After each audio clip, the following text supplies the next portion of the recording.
So what's involved in urge surfing? Well, first, you need to have the desire to create change and be willing to do and try something different because what you're doing is not enough. And this will require you to utilize skills from the other videos, such as observing your thoughts, emotions, and body sensations, engaging in accepting your thoughts, emotions, and body sensations, reminding yourself that accepting isn't liking, approving, or agreeing. And you're going to practice responding to your mind-body connection in a different way that is non-judgmental. Whatever's occurring is what it is. And you're going to learn to notice any impulses or urges that appear. And instead, you're going to acknowledge the urge without resisting, dismissing, or disavowing it. You're going to engage your breath, specifically belly breathing. This is a key component, especially in the exercise at the end that I'm going to go through. So we do know that chest breathing will intensify whatever presents. So be very mindful of how you breathe in moments when you're feeling uncomfortable, uneasy, or in a state of distress. It will require you to observe the intensity of what is presenting. So noticing how intense the urge is, noticing it rise, noticing the peak, and eventually when it wanes.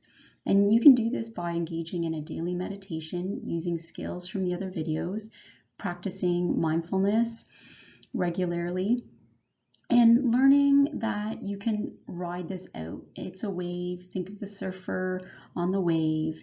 And it's really important not to go into the story about the urge because that activates all kinds of other thoughts. And instead, you want to observe the desire and focus on the emotions and body sensations that are present. So as the intensity rises, you're going to bring your focus and your attention to your breath. So when you're in the moment, what you can do is you're going to notice the urge and you're going to notice it where it sits in you, and you're going to take a breath and sit with that urge, and you're going to breathe in. You're going to count to 5 or 7. Some people can hold, like breathe into 9. Whatever your number is, use that. You hold it, and again, you release slowly, only using your belly. So this is only your belly moving up, rising, holding, and releasing, just like a wave. And sometimes it's helpful for people if they remind themselves that they have millions of thoughts every day, and you're going to choose which thoughts you want to pay attention to, which thoughts you want to let go of. And when you breathe in, you might observe that thought, hold it, and as you breathe out, you're letting it go. So you're going to utilize all the strategies from the other video. You also want to pay attention and notice, where does this urge sit in your body? And you're going to take a breath in, you're going to notice it, you're going to observe it, you're going to accept it's there, and you breathe in, you're letting it reach a peak, you're holding it, and you're releasing it and breathing out. So remember, you're not resisting the urge. You're accepting that you're having the experience of the urge. You're not fighting the urge, because when we know what happens when we fight urges, they just come back harder, and it's like diarrhea, where if you fight diarrhea, it becomes really hard to hold in, and it's the same as an urge. But we do know from research, and this is an evidence-based practice as well, that if you learn to accept that you have the urge, observe it, notice your thoughts, the outcome changes for people. So you can have an urge and notice that thought of, I want to have a drink or a certain food in this moment right now. And you might be telling yourself, if I could get my hands on some alcohol, this would go away. Or if I ate this food, this chocolate right now, it would be gone for me. And you want to accept that you have those thoughts. You want to notice them, accept them. They're just a thought. Thought's just a thought. And you know what? Let's be honest. Thoughts aren't rational. They don't have to be rational. And we have millions of thoughts every day. And let's be honest, not all of them are rational. So you're just going to observe that thought as you breathe in, hold it, release it, let it go. And you're going to remind yourself that these are thoughts, and you're going to just notice what feelings accompany them. And you're going to name those feelings. Like, does it make you feel distress, anxious, jittery? You can also name the body sensations. Like, are you becoming irritable?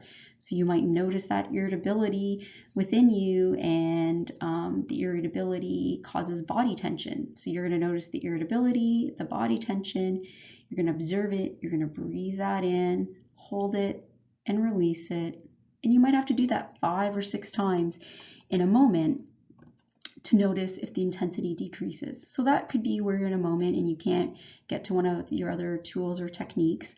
And just notice that the intensity will go down, it will become lower, but it may not become a 0 in that moment because, you know, there's this matching thing that goes on. When we feel something, we need to match it. It's the same as, you know, when you have a sore throat, you have a cold drink. Well, that doesn't really soothe it. You can have a warm drink. Oh, you might heat up a little honey. And I remember doing this as a kid. We'd heat up some honey and then we'd swallow it to coat our throat. And then we'd be like, oh, I had the hot drink. Now I had the honey. Oh, and I needed more than one thing to kind of help that sore throat.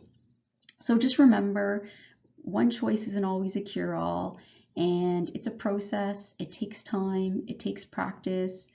That urge intensity, it took time to build, years and years and years to reach that peak point. So just remember that this will take time and practice, but you can get there. Just stay committed and remember that you want to manage you. You don't want the urges to be making choices for you and managing you.